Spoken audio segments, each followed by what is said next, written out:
De nada, buen día. Luego, pero no necesariamente estas grandes ventas es lo que les da todo su valor.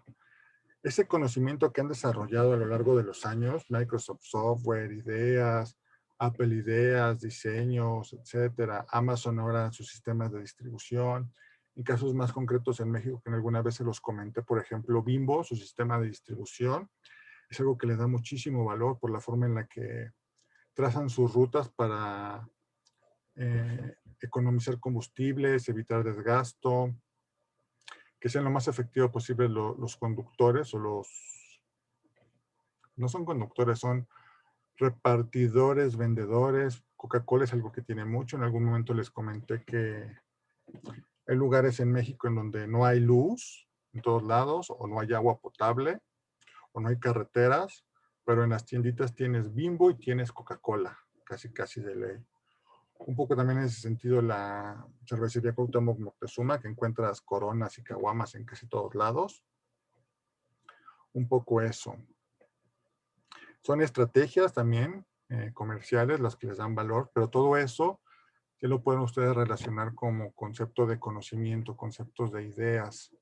Todo eso ya saben qué es lo que le da valor y sobre lo que vamos ahora. El concepto de capital intelectual, que es un capital que es valor en la empresa, pero no necesariamente puede ser registrado de forma tan simple como números o dólares o pesos en un balance o en un, bueno, más bien balance, en un balance general.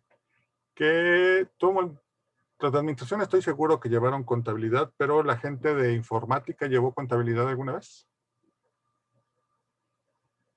No sé si esté, no me acuerdo quién es de sistemas. Sí, yo estoy, no he llevado contabilidad, pero sí sé de contabilidad. Ah, bueno, no, sobre todo para aclarar esto de lo que es el capital contable y todo eso, pero si lo sabes, ya no me detengo tanto en eso. O sea, este capital es una forma se está buscando de hecho ahora nuevas formas en la contabilidad, de integrar este tipo de capitales, que son bienes intangibles, en los estados de resultados, particularmente en el balance general. O las nuevas normas de contabilidad les dicen que los pueden registrar como otros activos no circulables, que pueden ser las patentes, etcétera. Ahorita en la presentación vamos hablando un poco más de eso. ¿Listo? Entonces, los que llegaron un poquito después del inicio de la sesión, ¿todo el mundo recibió su calificación? Digo, los que ya han hecho examen, porque no todos hicieron.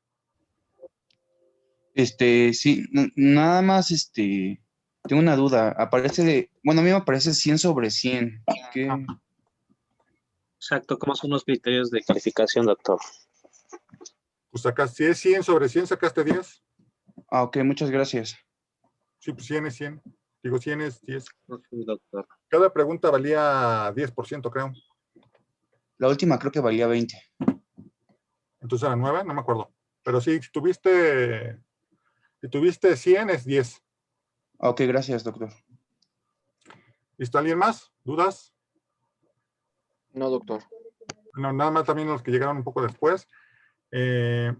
Para que vayan tomando notas y checando eso, el segundo examen yo creo que va a ser un ensayo en el que van a tener que relacionar lo que están viendo en el libro de la meta. Por acá lo tengo. Que ya está en la plataforma por si alguien ha estado perdido y no sabía que lo tenían que leer. Relacionar lo que están viendo en el libro con lo que hemos visto en el curso. Sobre todo, me parece que va a estar más relacionado con la segunda parte, pero también tiene que ver con la primera, cómo han creado conocimiento, cómo se hace esa transformación de los distintos tipos de conocimiento que tienen la gente en la empresa y todos los personajes, vamos a llamarles así. Cómo aprenden, cómo irán aprendiendo. Van a relacionar lo que están pasando en el libro con todo lo que hemos visto aquí en el curso, en las presentaciones, en la teoría, etcétera. Como para que si no han empezado a leer, empiecen. Y si ya han estado leyendo, como para que empiecen a hacer notas al respecto. En las siguientes semanas lo hablamos, pero yo creo que les daré unos 3, 4 días como para que hagan o una semana para que hagan el examen. Digo, el ensayo, que les dé yo un tema muy, muy particular de lo que quiero, pero para que vayan tomando notas y no les cueste tanto trabajo, porque sé que no están tan, bueno, pues me ha tocado ver que no están tan acostumbrados a realizar ensayos o reflexiones así de este tipo. Igual si tienen alguna duda en algún momento, lo podemos platicar rápido, ¿ok? Entonces, empecemos con la sesión.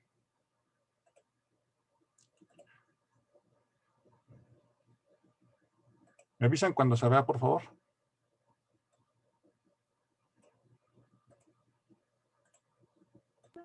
Ya, doctor. Sí, ya se ve. Listo. El capital intelectual. Sobre todo nos vamos a enfocar lo que es el concepto. Mencionarles un par de modelos. Digamos, tampoco es el fin del curso darles modelos para medir el capital intelectual, solo mencionárselos. Digo, hay mucha literatura al respecto. Y particularmente cuando sigues o cuando haces posgrados que tienen que ver más aspectos profesionalizantes, o sea, que te vas a dedicar a trabajar en la industria, que tengan que ver con gestión del conocimiento, con economía del conocimiento, que tengan que ver con innovaciones, cosas así, empiezas a ver más modelos de capital intelectual. Incluso también modelos de gestión del conocimiento, que nosotros veremos unos al final del curso, pero nada muy extenso, sino nada más se mencionan. Lo digo, hay posgrados que se especializan en eso y cuando sí los desarrollas más, incluso hay tesis en las que se basan en analizar los modelos tanto del capital intelectual, que es como una parte muy concreta, como modelos de gestión de conocimiento. Entonces, empezando, ¿qué es el capital intelectual? Ahorita vamos a ver a 3 autores que tienen que ver más o menos lo mismo, o dicen más o menos lo mismo, digo, en concepto general, pero tienen algunas diferencias que vale la pena resaltar. El capital intelectual es un conjunto de activos intangibles, es decir, no lo vemos físicamente como puede ser un celular o puede ser una máquina para hacer tornillos o puede ser una foliadora, una computadora, un automóvil, si lo quieren ver así, que son cosas que generan valor a las organizaciones. Este capital intelectual es el pilar de la consecución de ventajas competitivas, que es lo que habíamos visto acerca del conocimiento, que es lo que nos daba las ventajas competitivas, por lo que ya pueden irse dando una idea que este capital intelectual tiene que ver con el conocimiento, que dentro de las organizaciones y dentro de los individuos o que generan los individuos que están dentro de las organizaciones. Así la posesión de conocimientos, experiencia aplicada, tecnologías organizacionales que pueden ser las formas en las que producen, las formas en las que se llevan a cabo las actividades, etcétera. Relaciones con los clientes, es decir, cómo te relacionas, redundante, pero cómo es la relación con el cliente, es directa, indirecta, es más cercano o no, lo haces por medio virtual o no. Un poco la parte esta de Bimbo, Coca-Cola que les decía. Realmente para Bimbo, Coca-Cola, nosotros como consumidores finales, no somos sus clientes, su cliente es la tiendita a quien le venden, que es el intermediario que nos vende a nosotros. Es decir, Coca-Cola no viene y te vende directamente a ti. Coca-Cola tiene, su cliente es el tendero, a quien le interesa que le llegue su producto para que ese producto después llegue a nosotros. Digo, esas son tecnologías organizacionales y son relaciones con los clientes. Destrezas profesionales que pueden ser la forma en la que los directivos llevan a cabo o los vendedores llevan a cabo algunas actividades, etcétera. Todo ese feeling, todo ese background que en algún momento vimos cuando hablábamos de conocimiento, todo eso que tenían las empresas en su historia, está reflejado aquí en el capital intelectual. Todo este capital se fusiona, todos estos activos intangibles, que son todos estos que les estoy presentando aquí, o que les menciono aquí, que ya habíamos visto. que junto con la estrategia organizacional, es decir, los objetivos que tienen, se busca la ventaja competitiva, es decir, tener una posición preponderante en el mercado o en las actividades con respecto a los competidores, si nos vemos en un mercado de mercantil nada más, ¿no? Autores como Bontis consideran que conforme avanza el tiempo, la competencia efectiva estará menos basada en estrategias sobre recursos financieros y físicos, que era lo que antes se creía, que también lo vimos al principio cuando hablábamos de sociedad de conocimiento y economías del conocimiento, que antes se pensaba que el valor de las empresas estaba en las máquinas que tenían o en cuánto dinero producían. Y ahora están más enfocados en estrategias de administración o de gestión del conocimiento. Y una de estas partes de la gestión del conocimiento, de la administración del conocimiento, es el capital intelectual.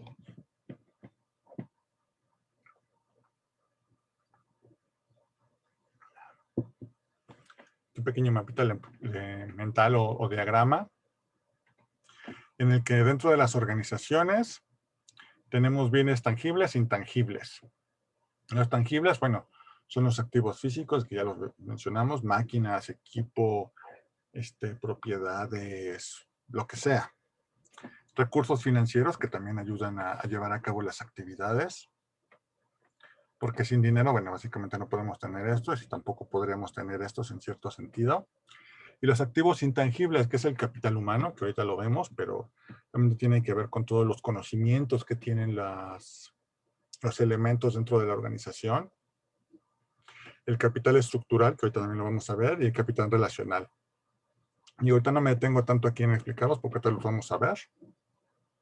Todo esto es el capital intelectual. Y la combinación de estos dos,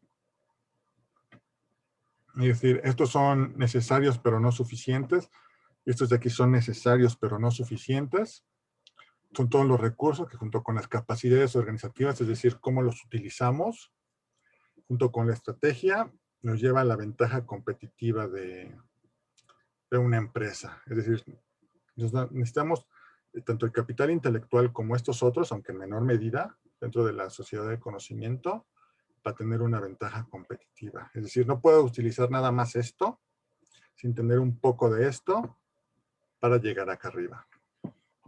Si van saliendo dudas o cosas así, me avisan, por favor, o me preguntan, ¿no?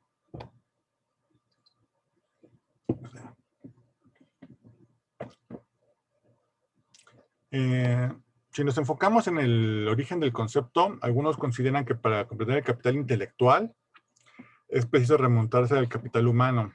Entre ellos Schultz, que es un personaje que estudia organizaciones, que seguramente la gente de administración en algún momento leyó, quien considera este capital como un acervo de conocimientos, de nuevo, habilidades y valores de una colectividad que, junto con otros factores, pueden llegar a determinar ventajas competitivas en una organización. Es decir, el capital humano, cuando hablamos de capital humano, son todos los conocimientos que tienen todos los elementos dentro de la organización, como individuos y como grupos, que si se acuerdan en algún momento lo vimos, el conocimiento de una organización o el cúmulo de conocimientos de una organización es más que el cúmulo de cada una de las partes, porque a medida que van interactuando, se va creando nuevo conocimiento que ya es intrínseco o propio de las organizaciones. Y también son las habilidades, que es un tipo muy particular de conocimiento, y valores de una colectividad, es decir, que se trabajen en conjunto. Si no se trabaja en conjunto, pocas veces se puede generar valor. También tenemos Edmondson y Malone. Si se van no sé en qué parte vayan del libro, pero en algún momento de la meta se van a dar cuenta que estas últimas 3 oraciones, bueno, más bien de valores de colectividad, si no se conjuga todo esto, luego muchas veces las empresas no funcionan o las organizaciones no funcionan. Luego tenemos a Edmondson y Malone, que son americanos. Presentaron su concepto de capital intelectual mediante la utilización de una metáfora, en el que lo dicen que una corporación o una organización es como un árbol, en el que hay unas partes visibles, que son las frutas. Ellos hablan de manzanas, y una parte que está oculta, que son las raíces. Ellos dicen que las manzanas pueden ser como los resultados financieros. Y que si nada más nos enfocamos en las manzanas y no nos enfocamos en lo que hay abajo, que serían las raíces, para que el árbol crezca y siga produciendo manzanas, no, el árbol dejará de dar frutos y las organizaciones quebrarán o cerrarán. Ellos textual dice que una corporación es como un árbol, hay una parte visible, las frutas, y una parte que está oculta, las raíces. Solamente nos preocupamos por las frutas, es decir, si solamente nos preocupamos por los resultados financieros, que muchas empresas lo hacen, el árbol puede morir. Para que el árbol crezca, continúe dando frutos, será necesario que las raíces estén sanas y nutridas. Es decir, seguir trabajando con el capital intelectual o seguir generando conocimientos. Esto es válido para las empresas si nos centramos solo en los frutos, resultados financieros, ignoramos los valores escondidos en la compañía, no subsistiría a largo plazo. Es decir, siempre hay que estar enfocados en seguir generando conocimiento, que eso suele darse, bueno, incorporando gente, seguir desarrollando ideas, invirtiendo en investigación y desarrollo, tener contacto con los clientes o con nuestros proveedores que nos ayudan a generar nuevas ideas y crear conceptos, etcétera. Todo eso ayuda, que es un poco con lo que estábamos viendo acá, bueno, aquí y acá atrás, todo esto.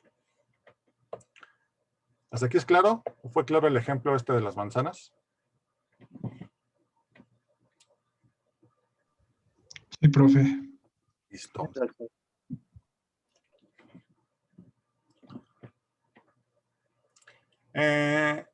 Edwidson y Marón en su definición aportaron 3 conceptos. Es información complementaria y no financiera, es decir, no necesariamente tienes que medirlo el capital intelectual en dinero, o no es tan fácil medirlo en dinero, también lo podemos ver así. Es capital no financiero y representa la brecha entre el valor de mercado y el valor de libros. Es decir, nosotros en valor de libros, si lo vemos de forma contable, tenemos utilidades al final del periodo, o al final de un año, o al final de cierto periodo que podemos ir analizando. Ese es el valor que tenemos como en activos y pasivos, o en activos más bien. Pero ese valor no necesariamente tiene que con el valor de mercado, es decir, cuánto vale la empresa. Si lo vemos desde bolsa, cuánto el mercado, cómo aprecia lo que estamos haciendo dentro de la organización, que es el ejemplo que les daba yo de lo que podía reflejarse de lo que vale Amazon en libros, a lo que vale Amazon en el mercado, o lo que vale Tesla, o lo que vale Google, o lo que vale Microsoft, o lo que vale Nvidia, que por ejemplo ahorita valen mucho sus acciones y cosas así. Es decir, la diferencia que hay entre el valor de libros y el valor de mercado, Edwidson y Malone dice que se lo podemos atribuir al capital no financiero o al capital intelectual. Entonces, esa diferencia entre esos dos valores, podemos asignarle ese valor al capital intelectual de cada empresa. Digo, es complicado de medirlo, pero ellos dicen que esa diferencia entre valores se podría dar ahí. Es una partida, esto es muy contable, pero se los explico. Es una partida del pasivo, no del activo. ¿Por qué pasivo? Porque Edwidson y Malone dicen que en cierta medida el capital intelectual no es completamente nuestro.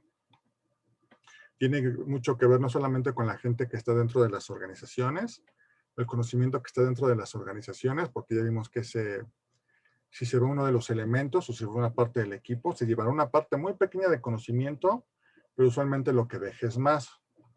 Pero sí tiene que ver con relaciones con los clientes, si vamos teniendo cada vez nuevos clientes, etcétera. Es decir, no es algo que es relativamente nuestro, pero podemos decir que se lo debemos a alguien. Pero como su contrapartida, que es lo que siempre tenemos en la contabilidad, podemos decir que tenemos activos intangibles que pueden ser patentes, que pueden ser ideas, secretos industriales, estrategias, etcétera.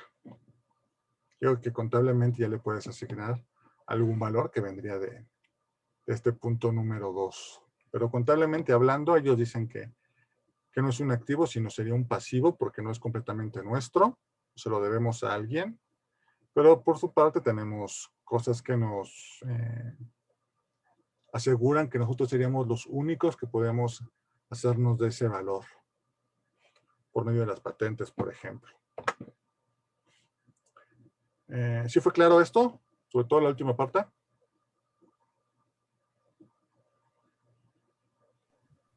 Aquí Sí, se podría, doctor. aquí se podría haber reflejado eso de que las empresas que ahorita más valen en la bolsa son las que priorizan la obtención de conocimiento, ¿no? Como las Facebook, Twitter y eso que ya valen más que algunas que se centran en la acumulación de activos tangibles, como las que hacen los carros, por ejemplo. Sí, las automotrices, electrodomésticos. En algún momento, por ejemplo, empresas que mucho valían eran como IBM, HP, que se centraban en crear computadoras ahí en mediados de los 90.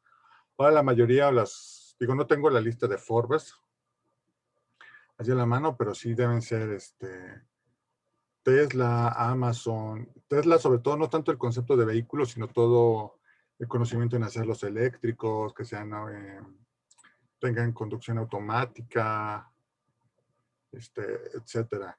Amazon, no tanto como su sistema de distribución, sino el software y la estrategia de negocios de sus centros de distribución en todos lados.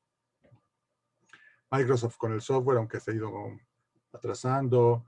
En redes sociales, sobre todo Facebook, que tiene que ver con las ideas y cómo se va generando y su cartera de usuarios y negocios, no tanto por la publicidad que venda, que de nuevo no tiene que ver tanto con su valor del libro, sino como con la expansión que tiene, que es la principal red social del mundo, etcétera. Pero sí tiene razón. ¿Quién fue? ¿Eric? Perdón, no me fijé en el nombre. Sí, profe, fui yo. O sea, sí tiene que ir con eso. Para los autores, el capital intelectual es la posición de conocimientos, experiencia aplicada, tecnología organizacional, relaciones con los clientes y destrezas profesionales que otorgan la ventaja competitiva en el mercado. Y su valor radica en que estos activos intangibles se puedan convertir en rendimientos económicos para la organización. Es decir, que todas las ideas que desarrollan, todo ese conocimiento que tienen, puedan hacerlo, se vea reflejado en ventas. El ejemplo, el que vimos de la panadera casera, ¿no? Que de una idea o del crearse el problema de crear un nuevo producto que hiciera pan, se dieron las 3 espirales del conocimiento, que nos explicaron Onaki Takeuchi, y al final todo ese esfuerzo, todo ese conocimiento, todo ese capital intelectual, que tenían conocimientos, experiencia aplicada de lo que habían hecho anteriormente, la tecnología organizacional que juntaron las 3 divisiones en una sola. Relaciones con los clientes, eso no trata tanto el capítulo, pero también se dio que se enfocaron mucho no solamente en el mercado japonés, sino también en el americano, que lo que buscaban eso del rico y fácil, o fácil y rico, tenía que ver sobre todo con lo que aprendieron en Estados Unidos y no tanto en Japón, etcétera. Todo eso al final reditó en crear la máquina que funcionó, y al final esa máquina vendió muchísimo, que fue lo que derivó en los activos intangibles, en convertirlo en rendimientos económicos. Ese es el ejemplo. Por eso ese del Nanaki Takeuchi dentro de su libro es bien útil para explicar todo esto. Digo, hay varios más, pero ese que viene dentro del libro que ellos mismos desarrollaron siempre es práctico. En estas mismas ideas podemos decir que lo conforman los activos de la empresa, que aunque no estén reflejados en los estados contables, generarán un valor para la misma, o sea, para la organización en el futuro. Es decir, no necesariamente lo que estén generando hoy de activos intangibles o de capital intelectual, como son las ideas, tienen que dar rendimientos automáticamente. De nuevo, el caso de la panadera, que se tardaron más de 3 años en sacarla, que fue cuando ya les empezó a dar frutos por rendimientos de esas inversiones que hicieron. Todo tiene que ver con aspectos relacionados con los recursos humanos, que son los que generan el conocimiento, y otros estructurales, que en el caso de la panadera, bueno, eran las ideas que ya tenían o los diseños que ya tenían de las batidoras, de los hornos, o sea, de lo que venía de las 3 divisiones que se fueron juntando. Un poco de relaciones con los clientes, y eso que lo vamos a ver más adelante, cuando les pase yo el texto de Kim, que no sé si va a ser para la próxima semana o dentro de 2, que habla acerca de Hyundai y cómo fueron creando capacidades, que ya vamos a empezar a ver eso del concepto de capacidades, generando capacidades tecnológicas para ir asimilando conocimiento y ir desarrollando su propio conocimiento para desarrollar sus propios automóviles. La calidad de los procesos, productos, servicios, etcétera. Es decir, el conjunto de la organización. Bueno, aquí les subrayé capacidades. Bueno, Campos, que me parece que es español, dice que el capital intelectual considera aspectos y caracteres principales del concepto. Es una propuesta integradora, es decir, bueno, Campos, aparte de dar su propio concepto, analizó las ideas de otros autores acerca del capital intelectual y nos dice que es la acumulación de conocimientos que crea valor o riqueza cognitiva poseída, es decir, todas estas ideas que tenemos, todo este conocimiento que se posee en una organización, que crea valor, porque acuérdense que no todo el conocimiento puede crear valor si no es aplicado, que cuando se ponen en acción, que esto es determinante, según determinada estrategia, es decir, lo que busque la organización, en combinación con el capital físico tangible, la maquinaria y equipo, los recursos financieros, todo eso que vimos ahorita en el diagramita que les presenté al principio, es capaz de producir bienes y servicios y de generar ventajas competitivas o competencias esenciales en el mercado para la organización. Es decir, darles una posición privilegiada dentro del mercado con el que al final de cuentas, si ese es su objetivo, obtener beneficios. Para ONGs, otro tipo de organizaciones no lucrativas, bueno, pues es llevar a cabo sus actividades de la mejor manera posible. Por ejemplo, el gobierno. Prestar servicios a la ciudadanía.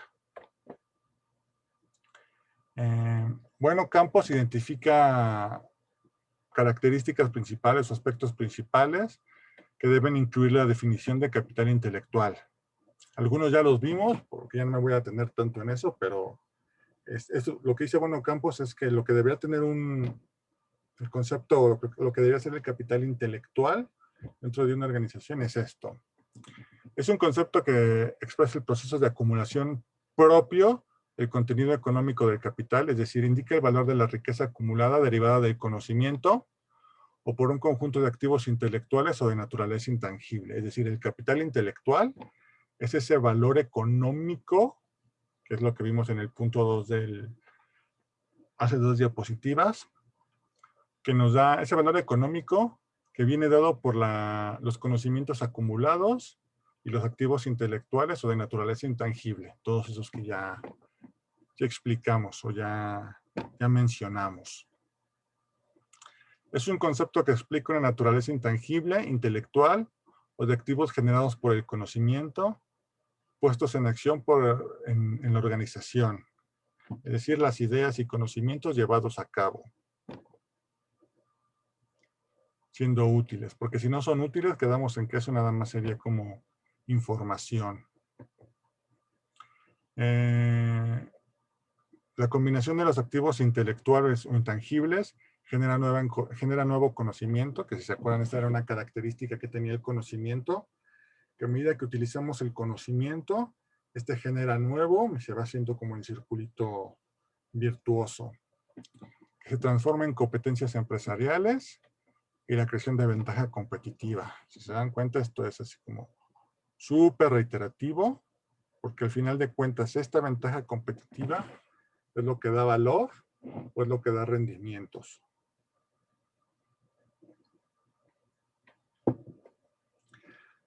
Es un capital en cierta medida oculto o que no se puede representar en los estados contables. Eso les decía yo era antes, pero ahora últimamente se han dado propuestas de contabilidad, particularmente para presentarlo en los balances generales como otros activos no circulantes. Que si se acuerdan, o si no se lo recuerdo ahorita, los activos circulantes son todos aquellos activos que tiene una empresa, una organización, que pueden ser considerados dinero en efectivo, que se pueden transformar en efectivo en corto plazo, es decir, el dinero que tenemos en caja, que sería efectivo, el dinero que tenemos en bancos, en las cuentas que podemos sacar, algunas inversiones de corto plazo que podemos cancelar o que terminan rápidamente, que pueden regresar a nosotros como efectivo, algunos activos que se pueden vender de forma rápida, los inventarios, de productos terminados, es decir, productos que ya podemos vender, o incluso de materias primas que se pueden transformar y que sean productos terminados. Todos son activos circulantes que podemos transformar. Y los activos no circulantes son la maquinaria y equipo, los edificios, todo eso que no se puede mover y que no es tan fácil como de transformar en efectivo o en dinero en el corto plazo.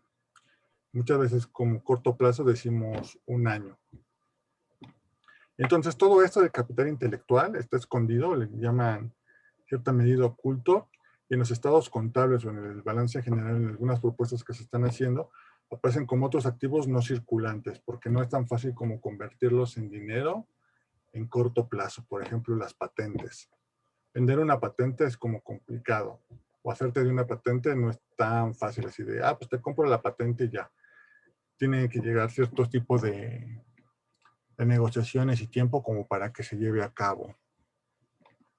Que si se acuerdan igual en lo de la panadera, la empresa tuvo que hacerse de una patente para el problema que tenían con la levadura.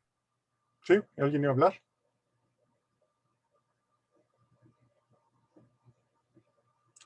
Ok, no. No, doctor, no, nada más era sobre la patente. Sí. Pues se dieron cuenta, ellos necesitaron una patente que la adquirieron, pero tampoco fue así como en corto plazo, ¿no? Es decir, que en 2 días compras una patente como puedes comprar una computadora, una laptop, una registradora, algo así. Es un capital de naturaleza intelectual o intangible que genera valor a la empresa, de nuevo, y representa la nueva riqueza de las organizaciones y de las naciones. Es decir, las organizaciones que más conocimiento han generado son las que más valen, que ya lo hemos platicado varias veces, y lo mismo sucede con las naciones. Las naciones que se han enfocado en apoyar a las empresas que sean basadas en conocimiento, ejemplos, Estados Unidos, Israel, Canadá en cierto sentido con la... O es justo lo que estamos viviendo con lo de las vacunas ahorita, ¿no, doctor? Y por ejemplo, El apoyo a sus laboratorios médicos en Rusia, en China. Sobre todo, por ejemplo, Canadá, Reino Unido, Francia, que tiene que ver con Seneca, Israel, no sé si ya lo mencioné.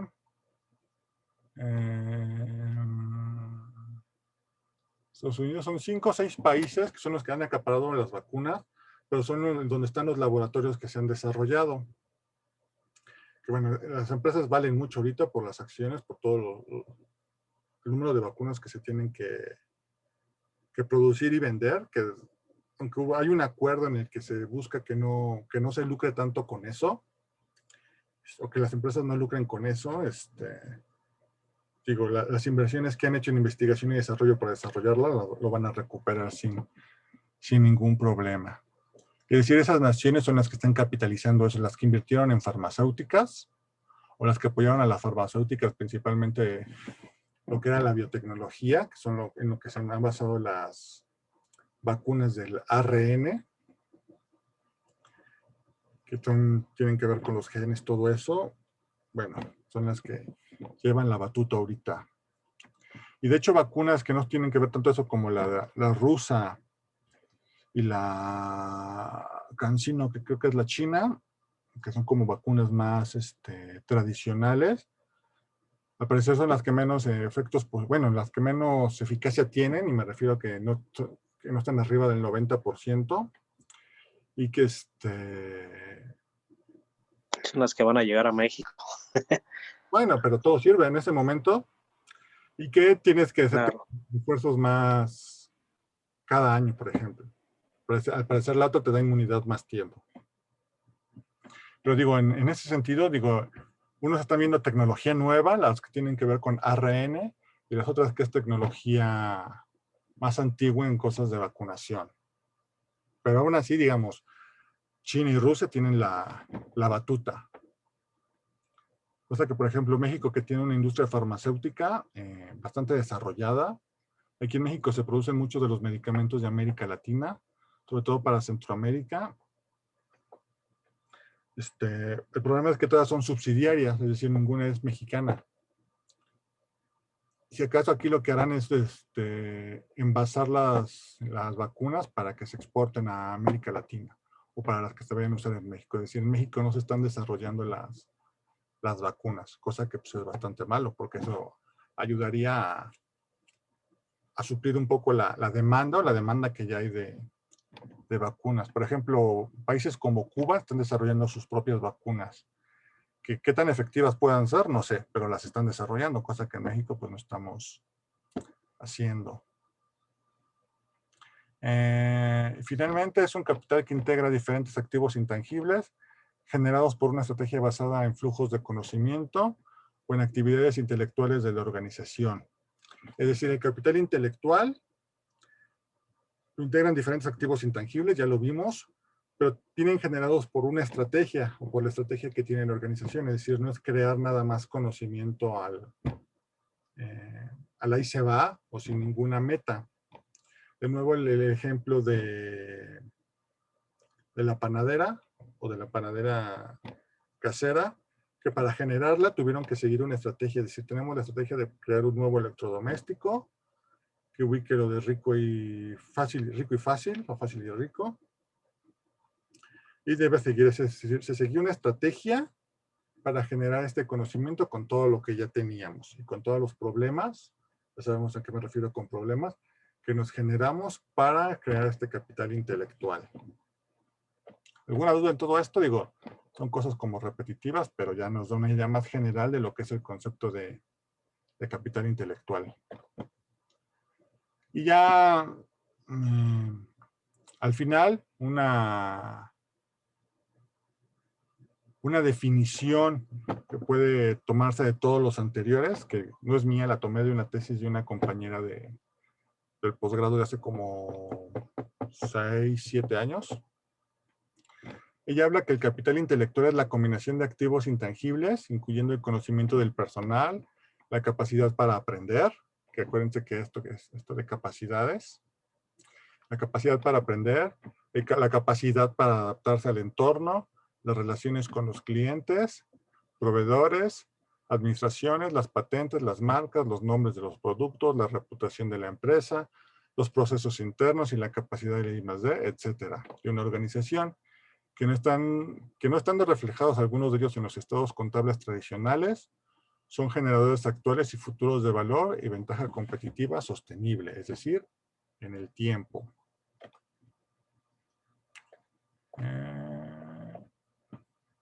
Me falta un... no, está bien. Bueno, ¿hasta aquí alguna duda? Doctor. Ok, hasta aquí hemos visto el concepto. Digo, ya tienen una idea de general de lo que es el concepto. Y si alguien alguna vez les llega a preguntar qué es el capital intelectual o lo ven por ahí, que digo, por cómo se están moviendo las empresas ahora, van hacia allá, seguramente lo van a ver, ya tienen idea de lo que es. La gente de administración cuando les dieron, ¿cómo se llama este curso? Alguien me dijo que se los había dado el doctor San Pedro. Fuimos nosotros, doctor, pero somos de socioterritoriales.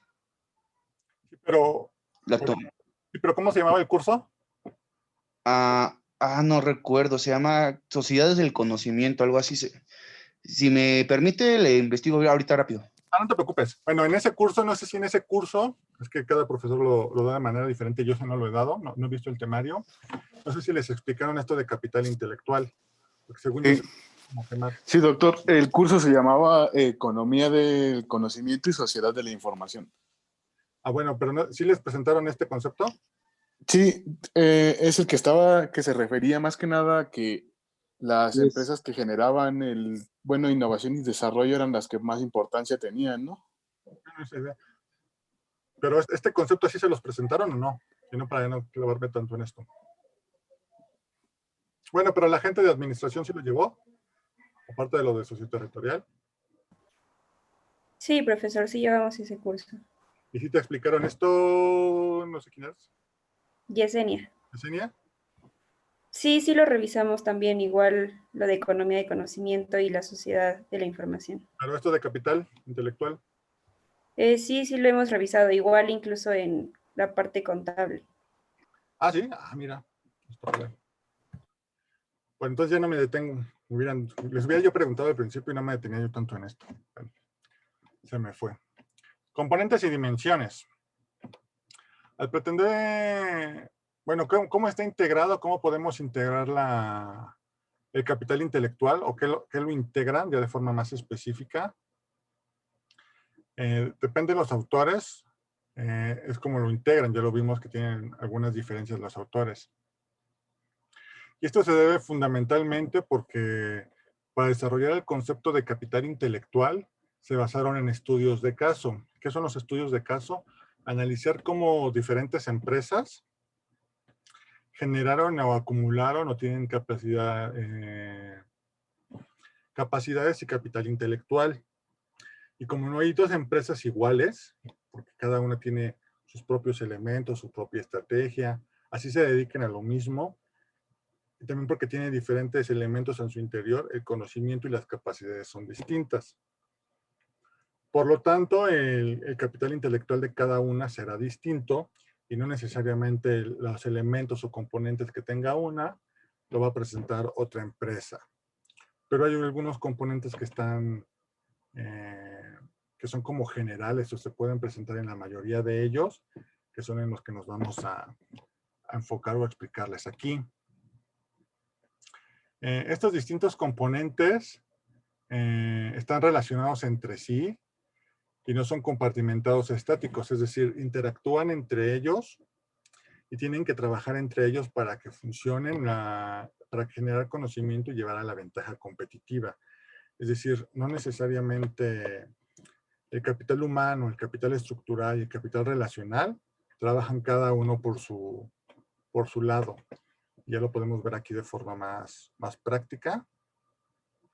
Están como relacionados, tienen como un círculo, y no necesariamente es el capital humano, el estructural, y esto a los clientes, sino el capital humano con clientes y el estructural. O puede ser estos dos, o puede ser estos dos, pero estos tres, casi siempre, no importa cómo estén integrados, van a trabajar entre ellos y van a relacionarse entre ellos, entre cada uno de estos capitales que integran el capital intelectual, para generar las ventajas competitivas y todo lo demás que ya vimos.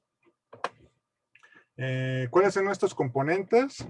El capital humano, que ya lo habíamos mencionado hace rato, que representa el valor de los conocimientos que poseen las personas que componen la organización, es decir, los individuos, lo que ya hemos visto hasta este momento en el curso cuando hablábamos de los elementos que generaban o aportaban conocimiento, considerando aquí los valores y actitudes, las aptitudes y las habilidades. Que hasta este momento, por ejemplo, no habíamos visto valores, que pueden ser como la confianza, la bondad, que son unas formas bien complicadas de medirlo dentro de las organizaciones, la fidelidad, qué tan inteligentes son o qué resilientes son para adaptarse a los problemas o no, las habilidades que poseen o no, para resolver problemas o no, etc. Todos estos son capacidades o son actitudes que son parte del capital humano, que hasta este momento nosotros no habíamos visto que eran parte del conocimiento, parte de lo que integraban a un individuo. Habíamos hablado un poco de habilidades y conocimientos técnicos, pero no tanto como valores o actitudes, es decir, la fidelidad que le pueden tener a la marca o a la empresa, qué tanto les importa el crecimiento, etc. El capital estructural, que es el conocimiento colectivo que propicia el desarrollo de la actividad organizativa, como la cultura organizacional, la estructura, los procesos de trabajo, es decir, la forma en la que está construida, en un sentido más metafórico, la organización, es decir, cómo hacen las cosas, cómo planean las cosas, cómo se desarrollan las cosas, es decir, no tanto la empresa, sino las ideas que tienen para llevarlas a cabo. Es un poco manuales organizacionales, ideas, conceptos, procesos, todo eso. Es como mucho de gente de gestión y mucho de ingeniería que también se dedica mucho a esto. El capital relacional, que es el conjunto de intangibles derivado de las relaciones de la organización mantiene con el mercado, que tiene que ver con clientes y proveedores, la sociedad en general, que tiene que ver con cómo es percibida la organización dentro de la sociedad, si tiene buenas y malas relaciones con la sociedad, es decir, si contamina mucho o no, si te ayuda a la sociedad o no, si ¿qué otras cosas pueden ser? Si tiene ciertas certificaciones o no, si hace procesos sustentables o no, etcétera. Tiene que ver mucho con sobre todo esta parte de la sociedad, con la percepción que tiene la sociedad de la organización, que en cierta medida también genera valor o le ayuda a tener buenas relaciones con los clientes y con los proveedores. ¿Por qué? Porque si una empresa tiene una mala fama, por ejemplo, entre los proveedores, que no paga o se tarda mucho en pagar, pues hay proveedores que no le van a querer vender. O si dicen que los productos, su proceso daña al medio ambiente, bueno, tal vez ciertos sectores de la clientela o del mercado no le van a querer comprar. Cosas así. Eso se refiere con la sociedad. Y aquí se integran las sociedades con los ciudadanos, proveedores, empleados, también eso, porque empresas que tienen mala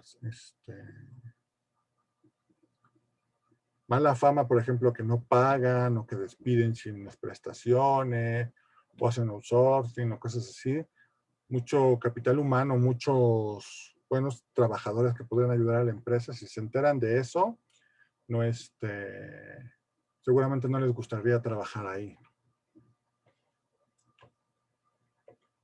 Un poco ya como visto esto como esta red de interacciones entre ellos, tenemos el capital humano, que aquí vimos talento y conocimiento, que es como un resumen de todo. Capital estructural, vincula el talento y conocimiento del trabajador con demandas y exigencias de los consumidores, que tendrá que ver con el cliente, todo eso, con los proveedores. Y son las relaciones externas, es decir, al exterior. Es la respuesta hacia lo adecuado para los productos adquiridos o servicios demandados, es decir, para lo que yo quiero producir, tengo lo necesario. Si yo no tengo lo necesario, es decir, materias primas, ¿quién me las puede vender? Yo puedo desarrollarlas, a quién puedo pedírselas, etcétera. El capital humano, que bueno, que es lo que más hemos visto aquí. ¿Alguna duda de esto?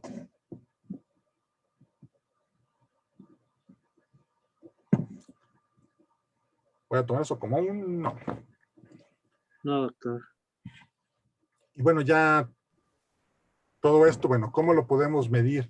Porque al final de cuentas, a ustedes, yo hablo de ustedes porque yo no me dedico a tanto ese tipo de cosas, digo desde la academia, que es donde estoy, muchas veces tenemos que tener elementos, tener indicadores de cómo medir cada uno de estos elementos del capital intelectual. Es decir, lo que buscamos es medir el capital intelectual en alguna organización. Los que están haciendo proyectos terminales, voy a preguntar a los de gestión, porque creo que los de informática o socioterritorial no están en tanto en esto. ¿Alguien está trabajando con este tipo de modelos o buscando esta parte de capital intelectual o conocimiento, capacidades? No, yo no, profesor. No, profesor. ¿La gente de socioterritorial tampoco? Es que realmente no sé cuáles sean los proyectos terminales. No, doctor. No, yo soy de socioterritorio, estoy trabajando sobre participación ciudadana y creación del espacio público. No, pues no. Ok. Bueno. Entonces, para medir bueno, preguntaba yo porque igual esto les servía, o igual ya habían visto esto y podían dar ejemplos si estaban trabajando con esto. Igual esto es es más fácil trabajar esto por tiempos, es más fácil trabajar esto en una tesis de posgrado que en licenciatura. Pero muchas veces se necesita medir cada uno de estos para tener una idea de cómo está, en qué nivel está el capital intelectual de una organización. Como muchas cosas son intangibles, se busca tener indicadores que nos den ideas de cómo medir todo esto en general. Y medirlo en índices o en un número, no necesariamente que tenga que ver con dinero, sino que nos dé una idea de cómo estamos hoy para poderlo comparar a cómo vamos a estar mañana o en un año, o cómo estuvimos ayer y cómo estamos hoy, para ver si se ha avanzado al respecto. Porque a medida que nuestro capital intelectual se incremente, vamos a tener mayores ventajas competitivas, todo este show que hemos visto. Algunas formas de medir el capital humano son tipología de trabajadores, que tiene que ver con el número de trabajadores, la edad, estabilidad laboral, que tiene que ver con si se cambian dentro de puestos de trabajo dentro de la organización, si la estabilidad laboral que tiene, es decir, cambian de trabajo muy, muy fácil o no. Porque de repente esto de estabilidad laboral tiene que ver con gente que busca, que no se compromete tanto con las organizaciones y en cuanto tiene una mejor oferta de trabajo, se va. Que no es necesariamente malo, pero para el capital humano no es lo ideal. Digo, desde el vista del trabajador y desde el punto de vista de la empresa. Compromiso y motivación, que es un poco con lo que hemos visto de valores acá. ¿Dónde vimos lo de valores? Acá. Valores, actitudes, todo esto. Que tiene que ver con la antigüedad, salario, participación en las actividades de la empresa. También en el libro, en algún momento en el libro de la meta, se van a dar cuenta que, por ejemplo, un trabajador se dio cuenta de cómo estaban funcionando las cosas y se puso de iniciativa propia a mejorar un proceso sin decirle a los demás, con participación de actividades, porque se dio cuenta que esto podía ayudar a mejorar. Después se dieron cuenta y lo felicitaron, le dieron bonos y eso, pero tiene que ver con esto, compromiso y motivación. ¿Cuánta antigüedad tiene? Es decir, a mayor antigüedad, pues mayor compromiso con la organización, la motivación. Si los salarios que se pagan son los adecuados con respecto al mercado, con respecto a lo que generan los individuos, porque los individuos o los trabajadores también se dan cuenta de lo que le generan a la organización, y si la organización no se lo retribuye de la mejor manera posible, que sería con un mejor salario, pues eso también puede variar su desempeño, ya sea que busquen nuevas opciones, etc. Las competencias, que tienen que ver con la formación, es decir, tiene preparatoria, tiene licenciatura, tiene posgrado, tiene diplomados, tiene cursos para que desarrolle mejor sus actividades, cómo es su desempeño, si cumple con lo esperado de él o no, tiene mucho mejor desempeño del esperado o no, etcétera. qué tan buenos son para trabajar en equipo, ¿no? Por ejemplo, muchas veces ya en las entrevistas de trabajo, sobre todo la gente empresas que tienen departamentos de recursos humanos bien establecidos o buscan empresas reclutadoras, una de las partes muy importantes es el trabajo en equipo, porque como ya vimos, ya no es nada más, los individuos ya no trabajan solos, ¿no? Siempre se busca que tengan aptitudes de trabajar en equipo. Esa es una forma de medir capital humano. Capacidad de innovación, edad media de la plantilla, por ejemplo, la gente más joven, ahora dicen que de 45 años hacia atrás, son los que tienen más disposición a tener ideas innovadoras, a gente que tiene nuevas ideas, a gente que puede resolver problemas, que puede soportar, si no mayores cargas de trabajo, mayor presión. Por ejemplo, la gente con mayor edad, le cuesta más trabajo eso, etcétera. Así es como una forma de medir la capacidad de innovación. Sobre todo la carga de trabajo se refieren al estrés, y por estrés se refieren a soportar la presión de generarse problemas, como lo que le pasó a la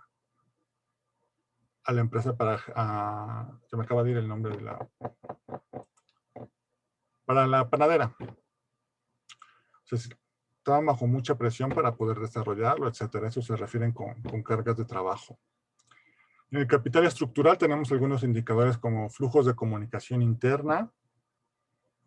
Es decir, si la empresa no tiene buena comunicación interna entre los elementos, principalmente con los supervisores inmediatos, bueno, pues eso puede complicar la forma en la que se está trabajando, la forma en la que funciona la empresa, el desempeño, la estructura organizativa, es decir, si la estructura que estamos utilizando es lo ideal para lo que queremos hacer. De nuevo, el ejemplo de la panadera, bueno, la forma en la que estaban trabajando antes no les ayudaba a generar un nuevo producto innovador. Bueno, pues tuvieron que cambiar la estructura uniendo las 3 divisiones para generar todo el proyecto de la panadera. Bueno, esto lo vemos aquí. Procedimientos administrativos, es decir, para que un trabajador pueda desarrollar una nueva idea o pueda llevar algo a cabo, el proceso es muy largo. Para que alguien obtenga materias primas para producir, el proceso es muy largo, es decir, tienes que llenar muchas formas, tienes que ir a hablar con mucha gente, etcétera. Todo eso medimos aquí.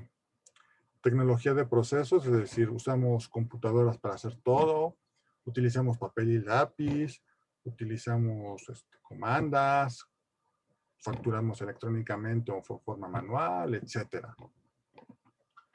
Tecnología de servicios, cómo atendemos al cliente en persona o no, vía remota, por medio de un intermediario, etcétera. Procesos de capacitación. Si la empresa desarrolla sus propios procesos de capacitación para mejorar a sus individuos, o contrata un tercero, o no tiene procesos de capacitación, etcétera. Si los ayuda, si los incentiva a que busquen por fuera, por ejemplo, hay empresas en el que si tú encuentras un posgrado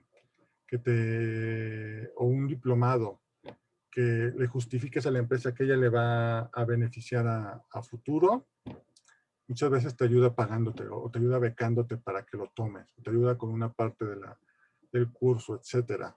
Porque sabe que si le invierten un poco ellos ahí, al final de cuentas tú se lo vas a retribuir con ese conocimiento que adquieras o con esas capacidades que adquieras. Mecanismo de transmisión y comunicación, sobre todo para el conocimiento. El ejemplo de la panadera, bueno, el periódico ese que hicieron para que todas las ideas del grupo de los 13 o de los juntas que tenían llegaran a todos. Igual a esto, cuando hay juntas así como de consejo, de departamentos, bueno, las ideas que salen del departamento tienen que haber mecanismo de transmisión al resto de la organización. Y capital relacional, que para mí es como el más complicado de medir. Pues tienes que tener bases de datos de usuarios, trabajadores, proveedores, que no es tan complicado, pero tienes que hacerlo como censos para irlos teniendo actualizados.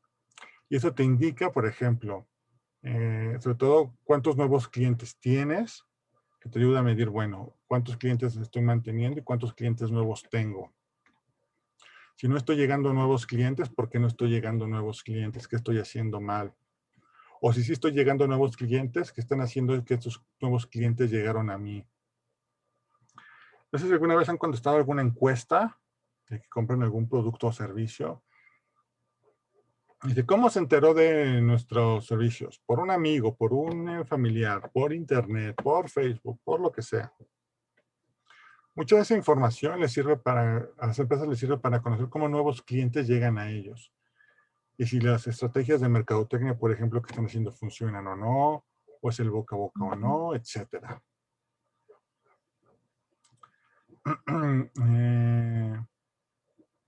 Luego de conocimiento de los servicios que adquieren, es decir, qué tan basado en conocimiento no están basados estos servicios, si son más tradicionales o no, etcétera. La satisfacción de los usuarios, que tiene que ver un poco con lo de acá arriba, que seguramente alguna vez les han preguntado qué tan satisfecho está con lo que compraron o el servicio que adquirieron, etcétera. Retroalimentación de los usuarios, que eso ahora está muy de moda, eso de los comentarios en las páginas, y etcétera. Es decir, reclamaciones, sugerencias. Las sugerencias me ha tocado ver que son muy útiles para mejorar productos o servicios. En notoriedad en redes sociales, que ya también lo vimos. El nivel de solución cuando hay algún problema con un cliente o algún problema de garantía. El posicionamiento web, que tiene que ver con redes sociales, un poco lo que comentaba yo acá arriba. La reputación, que es lo que tiene que ver con la sociedad, es decir, cómo nos percibe la sociedad hacia nosotros. Y no solamente la sociedad, incluso el gobierno, por ejemplo, ahora mismo empresas que tienen que ver con alimentos transgénicos, están sufriendo mucho en México porque el gobierno está en contra, sobre todo con ACID, está en contra de los transgénicos. O sea, ya no puede adquirir ciertos recursos federales que antes sí tenían para llevar a cabo investigación y desarrollo, etcétera. Que no es necesariamente que ellos estén haciendo algo malo, sino que para la percepción del gobierno lo que ellos están haciendo no funciona o no es útil. Alianzas con otras organizaciones, es decir, con nuestros asociados o con otras empresas, etcétera. Compromiso social, que también tiene que ver con la reputación.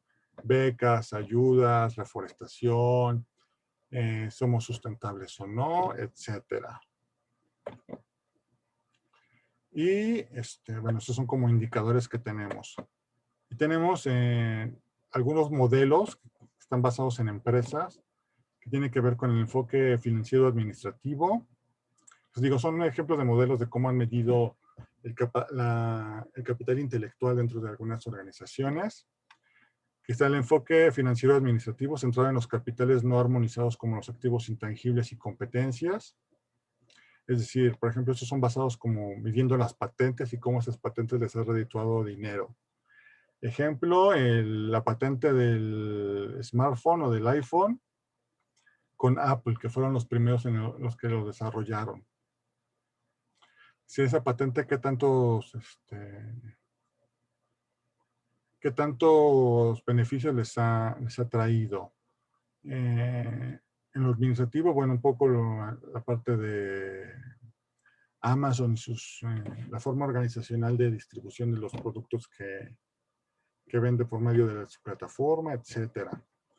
El enfoque estratégico corporativo, centrado en el capital humano, estructural y relacional, es decir, medir el capital humano, o estos tres que estamos viendo acá,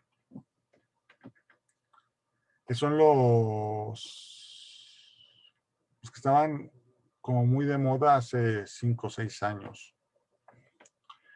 El enfoque social evolutivo, centrado en los capitales armonizados, se trata más bien de la evolución del segundo enfoque. Es decir, aquí estamos viendo no esto como 3 elementos separados, como podremos verlo aquí, sino cómo esa tipología del trabajador afecta a todos estos de acá abajo, cómo estas dos afectan a todos estos de acá abajo. Es como un enfoque más de red, mucho más complejo, que es lo que han estado trabajando los últimos años. Y algunos ejemplos, que uno de los más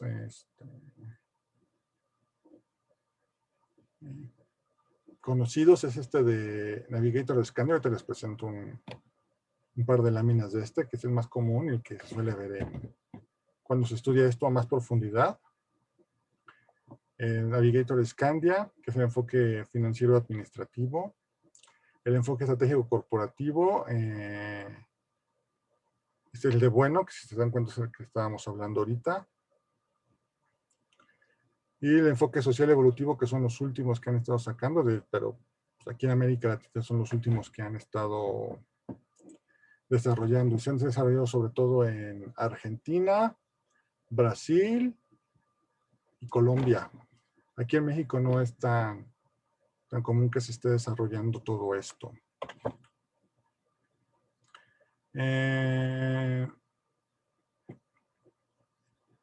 Cada uno de estos elementos, cada uno de estos modelos, digo, hay varios aquí, es diferente. ¿Por qué son diferentes? Por lo que se había comentado hace rato, que como cada empresa es diferente y cada una tiene un diferente capital intelectual, cada una desarrolló un modelo distinto. Por eso está en el modelo navegador de Scandia, que se enfocó principalmente en el enfoque de clientes, es decir, cómo los clientes los percibían y cómo los clientes, su relación con los clientes, el enfoque financiero, cómo sus bienes intangibles se reflejaron al final en dinero o en beneficios, el enfoque humano que tenía que ver con sus trabajadores, el enfoque de procesos, que tenía que ver sobre todo cómo estaban trabajando, y el enfoque de renovación, es decir, cómo nos podemos ir actualizando para no estancarlos en el mercado. Y ellos desarrollaron indicadores de medida absoluta del capital intelectual, que tienen que ver con estos y que ahorita se los enseño, con la mayoría de estos.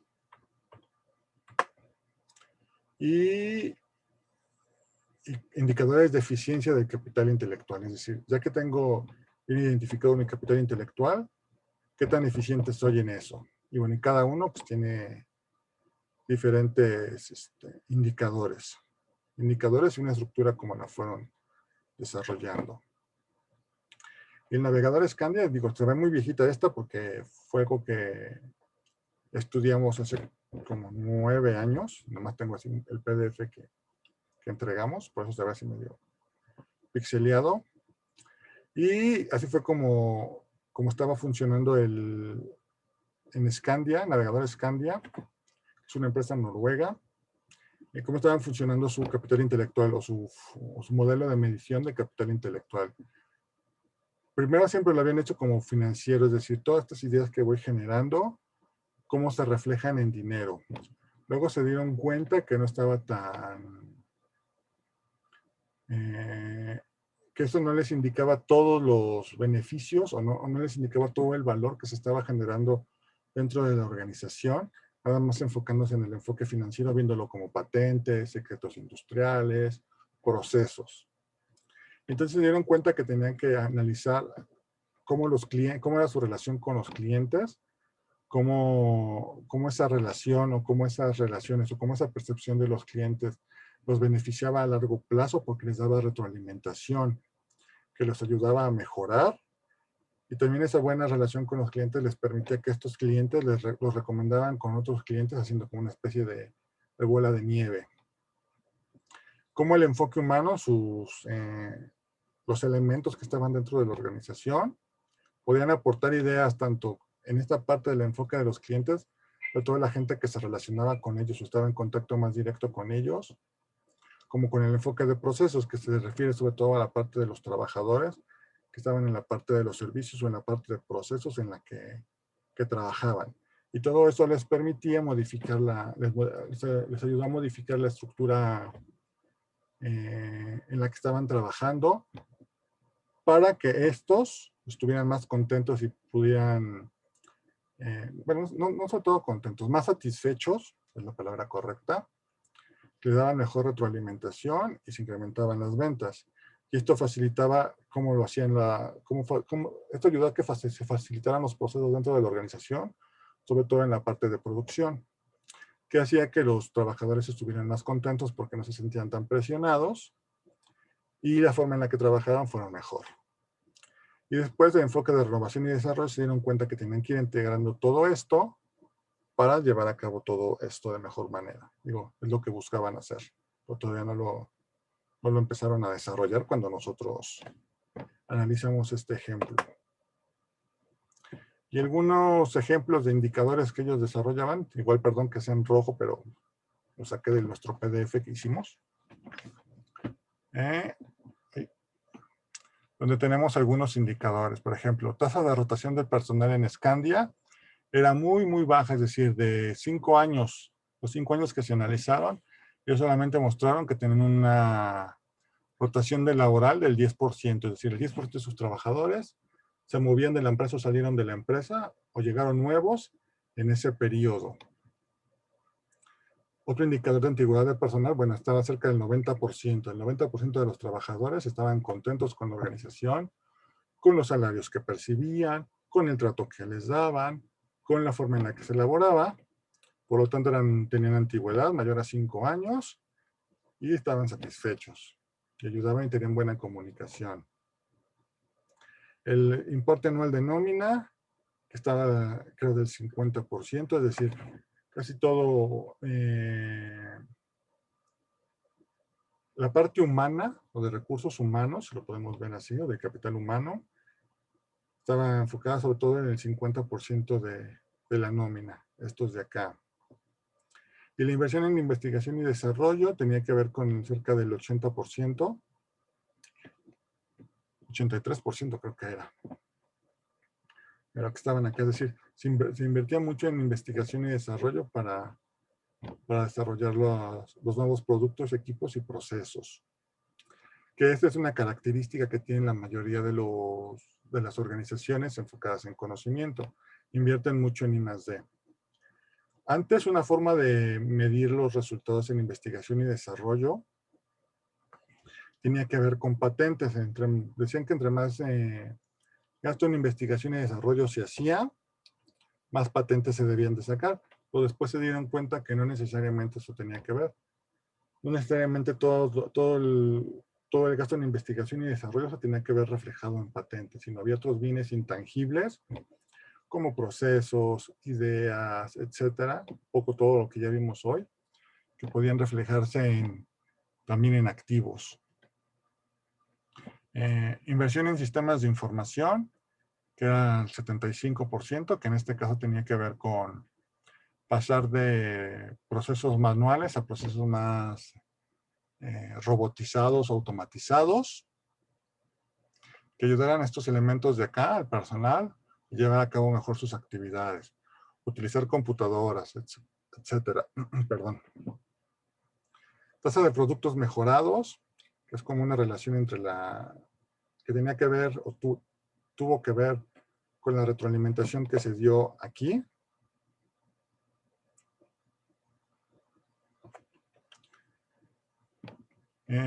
Tasa de productos mejorados, es decir, el 55% de sus productos mejoraron después de que se dio un proceso de comunicación aquí. Es decir, cuando empezaban a medir el capital intelectual entre su relación con los clientes y la relación con su capital humano, fue que se mejoraron mucho de los productos aquí. La tasa de retención de clientes, es decir, el 80% de los clientes que les compraban a navegadores Scandia, les volvían a comprar, que es una tasa muy, muy alta. Y también tenían un importe de ventas por clientes nuevo, que también se los había comentado esto, que es el 70%, no, ¿cómo lo puedo? Que 70%, ¿cómo lo expreso? Es que no puedo decir como el 70%. Que en los últimos 5 años, el 70% de sus ventas fueron clientes nuevos. Y de ese 70% de nuevos clientes nuevos, muchos son clientes que ya tenían. Es decir, estos nuevos productos que se desarrollaron aquí, es que presentar esto se necesitaba como una presentación anterior. Estos 55% de productos nuevos atrajeron nuevos clientes. Pero también los clientes que teníamos antes buscaron adquirir estos nuevos productos, no nada más lo que habían adquirido antes. Es un poco enredado. ¿Sí me di a entender? ¿Sí me expliqué? Es que para presentar esto tenía yo que presentar como otras 7 gráficas, pero al final del curso. ¿Sí se entendió un poco? Si no, luego lo vuelvo a explicar. Y el índice de cumplimiento de las demandas, es decir, qué tanto cumplíamos con los productos en tiempo y bueno, no cumplíamos. Cumplían con los productos en tiempo y en forma, era del 95%, que también era una tasa muy, muy alta. Y este otro 5% que digamos que no se cumplía en tiempo y forma, la empresa decía que eran por factores externos que no tenían que ver tanto con ellos. Es decir, que algún proveedor se atrasó o que a la hora de enviar el producto algo había sucedido, pero digo, se presentaba aquí. Que esto también, por ejemplo, reflejaba que la mayoría de los clientes estaban satisfechos con lo que sucedía. Si se dan cuenta, esto está presentado como medidas de capital humano, tiene que ver con esto.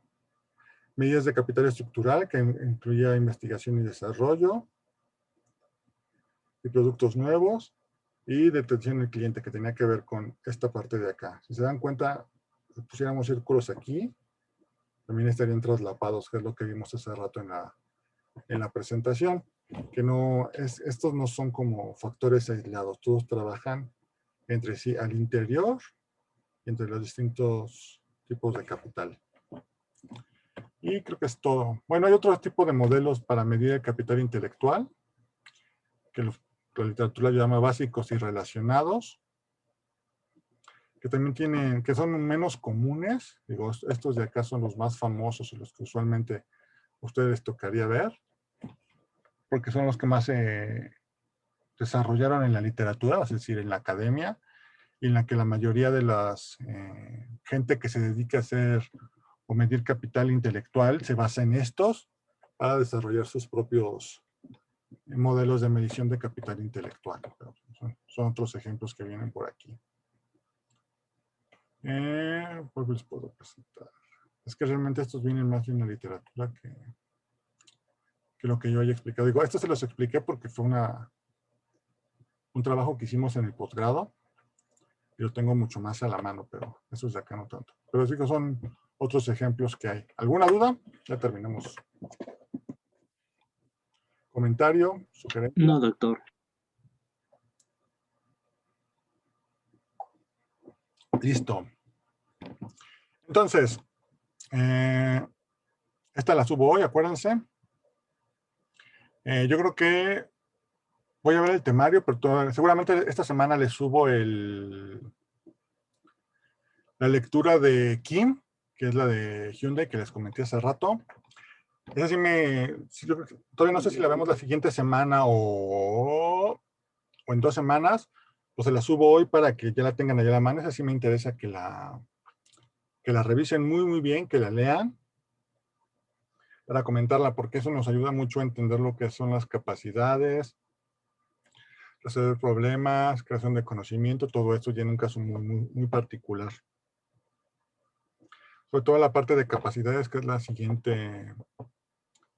siguiente que vemos, que nos lleva 2 semanas, 2-3 semanas, y es lo último del curso, para que se entiendan bien esos conceptos.